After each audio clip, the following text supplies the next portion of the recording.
You're listening to Player Development, a channel focused on the intersection of sports and character growth. Please like and subscribe to support the stories being shared, the growth of our listeners, and to stay up to date with our latest content.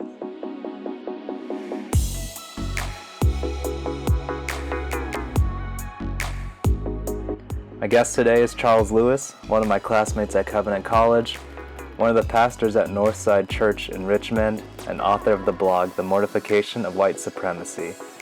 Importantly, he is also a fan of all things Philly. Today we'll be talking about race and white supremacy in sports. Please like and subscribe for more content like this, and a big thank you to Williamsburg Christian Church and John especially for lending us their space, their expertise, and their equipment. Well, Charles, thanks for joining me today. Of course. Really appreciate you coming here to talk about what could be a pretty controversial topic about the intersection of race and sports. Yeah. I wanted to start with maybe one of the toughest questions I might ask you today is, what is going on with your 76ers? I don't know why you would do that to me. I'm not sure why you would pick at such a fresh wound. All I'm going to say is that we're the number one seed for a reason. 6ers and 7. Trust the process. All right, man. You can't have a process without trust. We're in the trust portion of trusting the process. Yeah, man. But I'm a trust. Your guys aren't losing my trust in these fourth quarters. They're losing mine too, but we're going to hold on hope.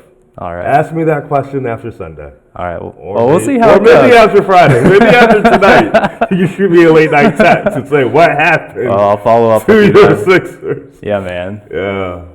Well, yeah, so you're the author of a blog called The Mortification of White Supremacy. Yes. And you've been writing that for a little while now. Yeah. What's the response been like for that? Yeah, generally positive. Lots of people, particularly within the denomination that I am in, the PCA, Presbyterian Church in America, lots of teaching elders, pastors, but even some lay people have expressed appreciation for the work that I'm doing, kind of taking theology that's prized within our denomination, and using it to address white supremacy in a biblical way. Now, I'm sure there are lots of people who aren't happy with what I'm doing, but typically those people keep to themselves. They see it, they don't like it, they don't say anything. But from the feedback that I have gotten, it's all been pretty positive. Oh, okay. Yeah, glad to hear that. Like, as we get our two blogs kind of working together here in this conversation, like, what is the intersection? Is there any intersection between this talk of race and in sports? Yeah, 100%. I think since the inception of race, race touches every aspect of our being in the same way that sexuality does. You cannot escape race. You can't, like we're talking about this intersection of race and sports, but within any organization, any organized system, race will always be at play. So the matter's being able to see it and talk about it in such a way that promotes flourishing for everybody involved. But yeah, I think the intersection is pretty obvious in a lot of ways. Okay. Yeah. Yeah, let me give you some stats as you talk about like flourishing for everybody involved, right? These are numbers from the past 5 or so years. The NFL is 68.7% black. The NBA is 74% black, and they pay their athletes a median of $860,000 in the NFL each year, and $4 million in the NBA each year. Allow me to interrupt real quick. Yeah. When you give those stats in terms of percentages that make up those organizations, you're talking about like rostered players? Yes, talking about players. Okay. Yes. Right. Yeah. So with those numbers, how can we say that black athletes are not flourishing, or how is there still a race problem in these leagues? Yeah, that's a great question. First off, I want to frame it in a context and point out too just two realities when it comes to being a sports fan. So at the end of the day, Yeah. we're both fans. Like Yeah. this is not what we do professionally. We're just people Right. who watch sports, who follow sports, and who have eyes to see certain things and be Sure. able to convey what it is that we see. I think part of what we need to discuss, just to put it in context, is that number one, what are your preconceived notions when it comes to race in the first place? And number two, what's your relationship with sports? So, number one, when we're asking what are your preconceived notions when it comes to race in the first place, if you believe that we live in a post-racial society, if you believe that racism is a thing of the past, if you think that racism is something that we solved during the civil rights movement in the 60s, then obviously you're going to be asking the question, like, how can we say that any system's not set up for the flourishing of black people, right? Let alone sports, where it's predominantly black athletes, where they're getting paid lots of money. So, like, how can you say that? Typically, if you're asking that kind of question, it's because you live with a lens in which you think we live in a post-racialized society, right? So I want to be able to name that first. Okay. The second thing I want to be able to name is that we really have to be able to interrogate and talk honestly about our relationships with sports as fans. Is it simply a matter of entertainment, or is it a matter of both entertainment and escape?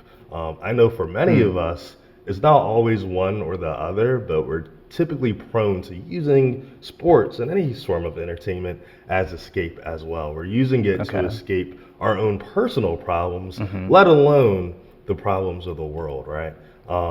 So if you are watching sports not to be bothered with the things that will get you down or make you think or make you upset, then of course you don't want to hear about racism happening in sports, right? But what's interesting is we're not upset when we talk about other issues or other causes or other beliefs when it comes to sports as well. Like when Tebow Mania happened, everybody praised him for his faith.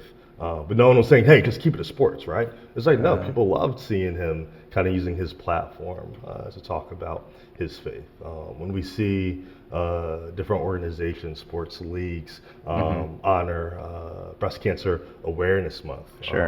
There are like some people who might say, hey, just keep it to sports. But most people are like, oh no, that's a good thing. That's a good thing to do. But as soon as an NBA player walks out wearing an I Can't Breathe t-shirt, it's like, hey, just keep it to sports. So I think it's important to interrogate our relationship with sports. Are we using it as a means of escape, to escape the world's problems and our own personal problems? And I think it's important for us to be honest about whether or not we believe that racism's still a thing. So if you don't think that racism's still a thing, you're not going to see it in a league that's majority black, where people are getting paid lots of money. Gotcha. So I just want to be able to name that on the front end and set that context. Going to the stats that you just mentioned, sure, awesome. But we both know when you look at ownership, like it's a very different story, right? Yeah. It's a very different story. And even when you look at, even when you look at fan interaction as well. Like one of the most interesting things that I've been able to see even over this past NBA season is the way that fans like treat players. For example, in the series between your Washington Wizards, you are a Wizards fan, right? Yeah. Between your Washington Wizards and my Philadelphia 76ers, there was a game happening in Philadelphia, and Russell Westbrook got injured, and he was leaving, and a fan poured popcorn on him. As a black man, like, and I think most people would see that, oh, like that's just a fan being stupid. There's a racialized component to that. You really don't see black fans doing that, right? And you typically don't see white fans doing that to players who aren't black. There's another series, I think someone spilled on Chris Paul or someone else. And I'm not saying that people are doing this consciously out of racist hate. Yeah. But there's this level in which, like, you can almost dehumanize these people. And at the end of the day, no matter how much money that you make, that money doesn't make you human, right? Now, people are human regardless of how they're treated. But to that fan, he doesn't care that this person makes more in a day than they'll make in their lifetime. He doesn't care about that. He's just gonna throw popcorn on them. So, like, and that's just one example, but like, we cannot look at money as being the totality of flourishing, right? We just can't do that. Enough. It's a big part of flourishing. It's not the totality. But in addition to that, if we're going to talk about money, we have to be able to talk about ownership as well. We can't just talk about people who play and have no idea how long they'll be playing. You don't know when injury is going to hit you, and that's going to end things. And on that same topic, I'm sorry, it's a little bit tangential, but we have to recognize that African American Black culture is very collectivist, right? So typically, when you look at athletes who are standing up for these issues, yes, they were blessed with a size and a skill set that allowed them to make it in the league, whatever league that might be. But they still come from communities, they still have family members, they still have friends who are not giving their gift set, who are not giving their physical makeup, right? And they're able to think of actual persons where it's like, all right, I'm gonna do my best to use my money to, like, help these people, but, like, I know that I was blessed with this. I'm gonna use my platform to stand up for people who don't have what I have. And I think that's very admirable. I think that's very human to do that. So so you're saying, like, basically the assumptions that we come into sports with, sports especially in this discussion, and our assumptions about race and how our society is constructed are going to shape how we engage with this dialogue, whether we even think it's necessary. Yeah, 100%. All right. Oh, yeah, let me talk about ownership for a little bit, because you did mention that, right? In the NBA, had its first Black majority owner in 2004. That was Robert Johnson, the Charlotte Bobcats at the time, not the Hornets. And they currently have 3 non-white majority owners. The NFL currently has 2 minority owners. So, talking about ownership, what kind of dynamic does that create between these majority Black leagues with majority white owners? I mean, like, come on, man. Like, it's almost too easy, isn't it? It is, and, like, I don't want to say anything inflammatory, especially to the point where it's like these players are making you gobs of money, so you don't want to use an analogy that feels way off base. But it's common for people to say that, like, these are the modern day plantations, like these are, like, even like the draft is like the modern day slave auction, right? Like, there's an inherent dynamic between having a owner, a white owner, over all of these Black people using their bodies, their physical bodies, to generate their revenue. Yeah, they're getting paid in the process, but ultimately it's filling the pockets of their white owners. And then the question becomes, like, where is that money going? Where are they then investing that money, right? And I think we can talk about ownership separately, apart from race. And then once you add race, it only gets messier. But I was talking with my buddy the other night, who's a Cleveland Cavaliers fan. He was talking about their owner and the way in which my friend feels that he bought the Cleveland Cavaliers just as a way to build an on-ramp to him building a casino in the city of Cleveland. And kind of in how that's actually, in a lot of ways, has not helped Cleveland as a city flourish.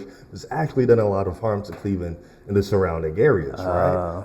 So that just that opens a broader conversation about who's owning these teams, not talking about race. But then once you bring in that racial component and saying, all right, how are they using their money to help build the community in which these cities are placed? Or hurting the community. Or hurting that community. How are they doing that, right? Yeah, so you look at these cities that most of them have a pretty sizable black population. Sure. What are these owners doing to help? Yeah. Many times you see players helping, right? You see LeBron opening was it the I Promise School? Yeah, something like that in Cleveland. Right. I remember I think it was at the beginning of the pandemic, where a lot of people lost their jobs because stadiums had to shut down. yeah, So a lot of people working in concessions at the stadium losing their job, right? You had Deshaun Watson, right? Now he's in a lot of heat right now, but Sure. you had Deshaun Watson, who was paying the paychecks. He wasn't making a whole lot of money. He was on his rookie contract. So comparatively speaking, he wasn't making a whole lot of money. Right. But he was paying the salaries of these people who lost their jobs because of the pandemic. Couldn't work at the stadiums, right? So I think there's a level where you have not just the optics, but just the reality that there's something very sinister about white owners making their pockets incredibly fat off of black bodies. Like if you don't see that, then there's nothing I can tell you at that point. If you don't see why that's problematic, there's not much more I can say. But at that same time, when you come from a certain experience, a certain minority experience, if you then become an owner in a league like the NBA, in a league like the NFL, the hope is that you would then be better equipped to use your resources to serve the least of these in your community, in your city, right? That's not going to be everybody. Sure. But that would be the hope. So I think there are lots of ways in which it's difficult. But yeah, and then you have owners that what was my homeboy from the Clippers? Oh man, what was I forgot his name. I forgot his name as soon as I could, right? Yeah. But he got caught. Someone, I think it was his girlfriend. It was his girlfriend, right? His young Recorded girl or daughter or someone secretly recorded what he was saying. It was not pretty. It wasn't pretty at all. No. Not at all. So if that's what's happened when you're secretly being recorded, we don't want to know the conversations that are also being had. But in addition to that, we can't just assume that every bit of implicit racial bias is going to be brought to the forefront of one's mind, and they're just going to speak it. Right. So when you have these white owners who might hold conscious racist sentiments, or some who might not have conscious racist sentiments, but have the subconscious racism living within them, how can we trust that they are building equitable and just organizations in which they're hiring these players and giving them contracts? So and then when you talk about just the direction of a league, right? So the owners who vote on things, the owners who set the rules for the leagues as a whole,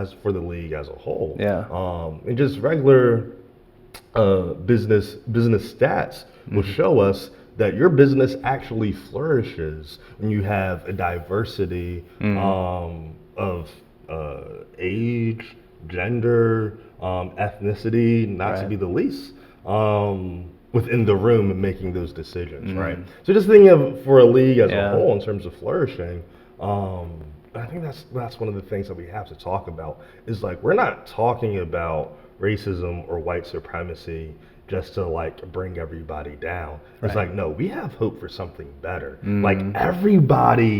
Everybody gets elevated when we take care of this, not just black people, right? So the league, the NBA would flourish more from more black ownership. I don't know the stats on women owners in the NBA. I didn't look at that. I know you got Jeannie Buss in LA, but other than that, I know you have the lady up in Green Bay for the NFL. But yeah, diversity is beautiful, to put it on my pastor tip, because it's innate, it's ultimate reality, the triune God, 3 in 1. So yeah, I think that's a lot Yeah. on ownership, but yeah, we need more owners who aren't white males. A, for the flourishing of the league. B, to create equitable and just systems within these organizations. And C, it's really sinister to be making money off of black bodies in this way. No matter how much you're paying them, you're getting paid so much more off their black bodies. And to that point, I think LeBron had tweeted out, it was either earlier this week or whatever, but now there's this tension between like the owners or the league pushing for the shorter off season, extended, and like having the as close to a full season as possible. And obviously that comes down to money. The league is out to make money. 100%. But what happens is that these majority black leagues, these players are putting their bodies on the line because of that schedule. So that, I think that really speaks to some of that tension that you're talking about, that the players who are majority black and the owners who are majority white, their interests don't align when it comes down to making money versus protecting their bodies, which is their business. That's right. You got to be able to think about what you're going to do once your day in the NBA ends. Or the NFL, whatever it may be. So. Sure. Yeah. And so transitioning to a little bit, you touched on kind of these implicit biases. And a lot of times, like you were talking about with, I still can't think of that Clippers owner's name. I want to say Sterling. Is that right? Yeah, Don Sterling. Yeah, I think so. That's like always the Don. Can't trust it. So, like a lot of our implicit stuff will come out in language. Yes. And so you talked while we were prepping about how we talk about athletes as lay people. You know, we've been talking about ownership, about the athletes. Okay, so this brings it home for the people watching at home, right? What can be some ways that we talk about athletes that can either be problematic or maybe we need to at least think about a little more? Yeah, I think one within the NFL in particular is that we typically have a script in our mind when it comes to the quarterback position, particularly. I think one of the things that we commonly see is this division in our minds that we make, and I don't think the media helps, where we talk about white quarterbacks as being like cerebral, smart, high like IQ, high football IQ. Whereas we talk about black quarterbacks not in that same way. We talk about them for their physicality, their athletic prowess. And I think just doing that, it's unhelpful. As we're always being shaped. We're like, as human beings, we're always being shaped. Sure. So to subconsciously take in kind of what people would say the most important position in football. Right. If you're a football fan and you're constantly hearing that white quarterbacks are cerebral, high football IQ, yada, yada, yada, and black quarterbacks are just super athletic, yada, yada, yada, that's going to subconsciously communicate something to you about the intelligence of black people as a whole. Whether you recognize it or not, it just will. Sure. If you don't watch sports a whole lot, it's probably not going to happen. But if you're like a real big fan of football and the NFL, I can't speak so much to college football because I grew up in Philadelphia. That's not a thing. Fair enough. But if you're a big fan of the NFL, and you're not aware of that dynamic and that type of language, you're being formed in that way. You don't recognize it. And that's going to impact how you see the black person on your street and their intelligence level, perhaps. Sure. I can't quantify how much of an impact that will have, but it will have an impact. But I think even more important than that, similar, but when we talk about the athleticism of these black athletes, whether it be in the NBA or the NFL, some of the language that we'll typically use is, oh, that guy's a monster. Oh, that guy's a freak of nature. Oh, that guy's an animal.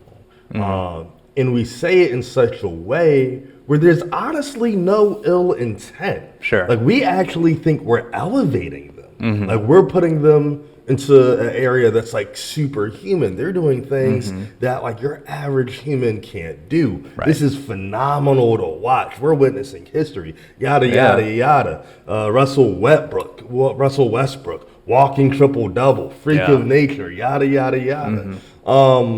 You think you're giving that person honor, but instead of there's nothing. And this is where it gets to like whether you're a Christian or not, right?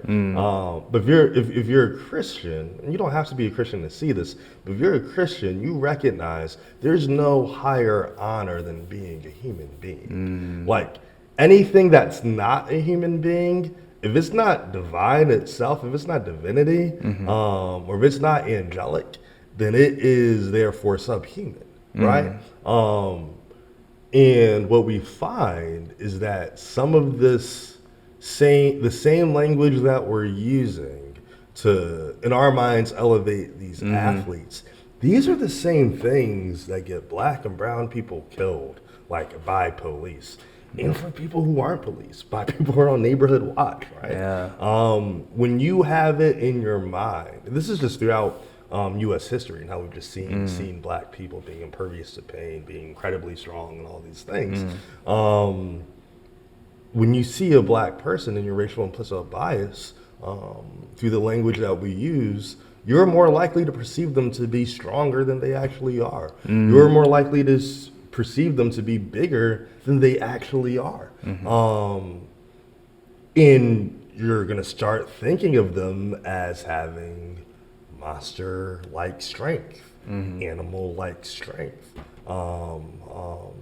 freak of nature type strength. If that's what you associate with blackness, if you're in a heated moment and you've got a flight or fight response, are you dealing with a human right now? Right. Or are you dealing with someone who at any given moment can possess monster-like strength? So you need to take him out like a monster, right? Right.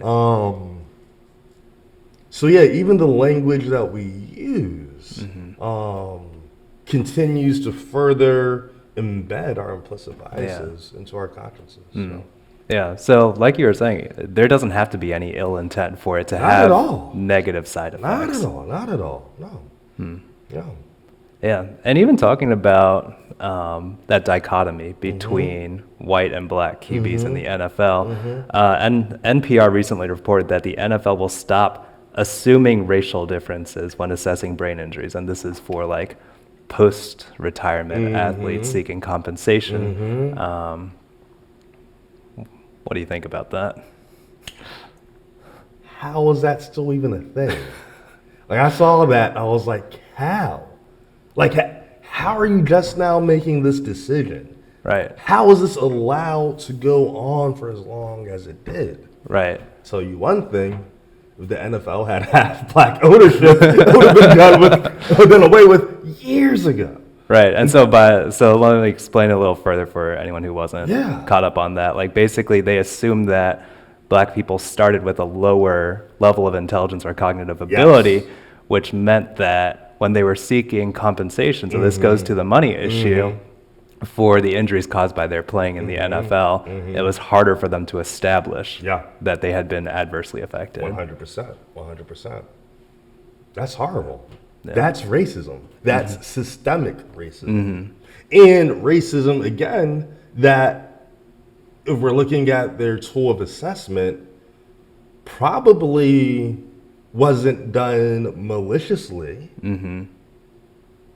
but was done in such a way that twisted the imago Dei of their black players and then prevented their flourishing. And like, it doesn't matter how much money these people are making, injustice is injustice. Right. Like that sucks. And it's insane that it's been able to go on for as long as it did. Yeah, absolutely. And I'm surprised it's not a bigger story. Yeah. that was true too. When I was researching for this, it was only on NPR. I didn't see it on any other news sites. So I thought that would have been bigger. But I think going back to what the theme that you keep coming back to, at the end of the day, it's about humanity. And I think that's something that, left and right, Republican, Democrat, we all claim to value the humanity of people. Yeah. And so even in something as potentially estranged from our normal experience as sports, like 99.9% of us are never going to play in a professional sports league. No. At the end of the day, these people who are at the top 0.1% of physical and athletic ability are still people and are still human. Yes. And to that point, there's still people and they're still human. And we have to recognize as sports fans that not everyone's a sports fan. Like one of the craziest things to me is that when LeBron was opening his pizza shop in LA, like he was like doing like a promotional thing where he was like walking around giving people pizzas. Oh, that's really cool. And it was bizarre to me how many people that did not recognize him as LeBron James. Arguably the biggest athlete in the world. Right. I know there's some soccer players that are. Fair enough. Yes. Yeah. But definitely the biggest athlete in the United States. Sure. And like there are still people who didn't recognize who he was. And the point in making that is that, yes, like him being LeBron James does not protect him from the racism he's going to experience in this lived world in a black body from people who don't know who he is. Sure. And to be frank, even from people who do know who he is. There's a really funny stand-up bit by a comedian, Chris Rock, where he talks about that there's no, in the audience to which he's talking to, he said, there's no white person in this audience who would trade places with me as a black man for a day. And I'm rich. He said, I'm richer than y'all will ever be. But ain't none of y'all gonna try to beat me for a day. Y'all know. It's just, yeah, like you're right. No matter who it is, like at the end of the day, still human. It's about humanity. And as black persons in humanity, we still have this thing called white supremacy we have to contend with. Yeah. And so I think that comes almost full circle back to you talking about athletes who don't forget their roots, don't forget, like, if I wasn't gifted with this body, with these skills, I could just be another dude on the street. Like, one objection I hear is like, okay, so why do we even bother listening to these athletes? They're paid to play a game, that shut up and dribble kind of thing from Laura Ingraham in 2018, right? Like, why do we need to bother listening to them? They're not experts on this. They're not politicians or whatever. Like, why bother? Yeah. Like, why would you listen to anybody about anything? Like, number one, we just elected. I mean, we did elect Donald Trump. Right? Come on, like, all right. So let's be clear about that, right? But at the same time, like, just because you're an athlete doesn't mean that you don't have a valuable opinion. That doesn't mean you can't see things, right? And I think I touched on this a little bit before, but we allow these players to speak on things that have nothing to do with sports, and we're okay with it. Right. We champion it. If someone is talking about the importance to support our troops, or if someone was active military and they're now in the league. I'm thinking of the young man Villanova, who I think he's with the Pittsburgh Steelers or was with the Pittsburgh Steelers. I want to say he was a lineman. We love hearing him talk about the military, right?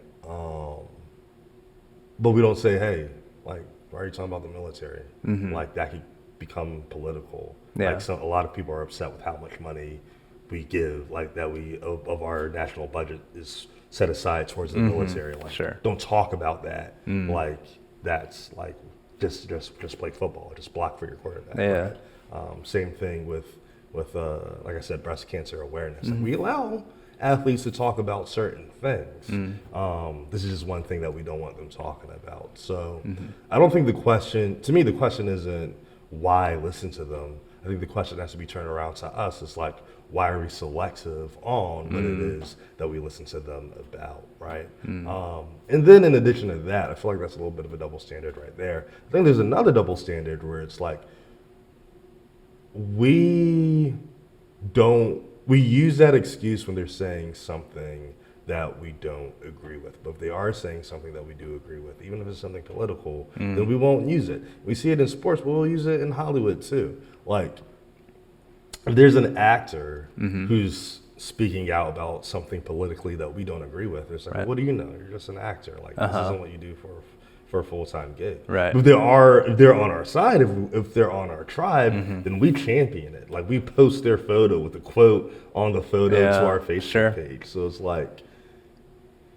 to answer it with my initial reaction, it's like, why listen to anybody? Well, yeah, 'cause everybody has something valuable to say. Like, we ought to be able to listen to, if someone has an opinion, let's listen to it. That's why we listen to them. We just have to make sure that, like, we're not silencing certain voices or ignoring certain voices because they're not saying what we want to hear when we're totally okay listening to other voices. So I have a strong feeling, can't prove a feeling, but I have a strong feeling, I'm sure the stats are out there, that most of the people who say, shut up and dribble, or have that sentiment that we shouldn't listen to athletes when it comes to these things, actually do listen to athletes when it comes to other things. They actually do listen to people who aren't politicians when it comes to political matters. So, Sure. yeah. Okay. Yeah. And so we've been circling around this, and obviously you being a pastor also shapes how you view people of all groups. For the Christians who are sports consumers, I know you can't speak for all Christians because it's a very big population and very diverse within that. Maybe within even your own congregation that you work for and work with, like, what would you say, like, why does this matter for the Christians who are around you that you interact with on a daily basis? For those who do care about sports. Yeah. You know? Well, I think part of it, at least within the segment and slither of Christianity that I'm in, which you're in as well, we just have a theology that says Jesus Christ is Lord of all. We went to a college, right? What was our motto? In all things, Christ preeminent. Exactly, right. You did not tell me you'd be asking that. I'm glad you got that it was right. money well spent. Yes, in all things, Christ preeminent. We are kingdom-minded people under one king, who is Christ Jesus, which means that we are after shalom, and we recognize that there's no shalom without justice, right? In justice, like I said, it doesn't matter on what level it's happening. Justice is justice. So you ought to care about it. Now, obviously, you can't care about you can be actively caring for every justice issue. There's no way. There's no way. Right. But if the Lord's called you to be a sports fan in the way that he's made you, I hope you'd care about seeing his preeminence in sports as well. That makes sense. Yeah. So I think that's all the questions that I had. I'll kick it back to you for any final thoughts you have about this whole topic, because it is very wide ranging. So I mean, not really any final thoughts. I think what I started off with the context, like the 2 questions to ask. Yeah. Like that's what I want to end with as well. Like ask yourself, number one, what's your relationship with sports? Is it simply a matter of entertainment, or is it a matter of entertainment and escape? Because if it's a matter of entertainment and escape, then of course you won't want to hear about anything that upsets you, right? 'Cause Sure. you're escaping to the Right. from the things that upset you. But at that point, it becomes a bigger issue than just race. Like you really have to rethink your relationship with sports if you're using it as a form of escape, right? So there's that dynamic. And once you start doing that, I think that will shift how you see the conversation of race within sports. And then number 2, honestly ask yourself, do you think that we live in a post-racial society? Do you think that racism still exists? And if the answer is no, I'd challenge you all that. Right. And I'd ask you to thoughtfully consider, read widely, listen to other people's experiences, and be open to being wrong on that. Yeah. Yeah. Well, thank you very much. Thank you, man. This has been a lot of fun. Yeah. So again, Charles's blog is The Mortification of White Supremacy. We'll put the link below in the description. And yeah, thank you very much for joining me. Thanks for having me. Yeah, appreciate your time.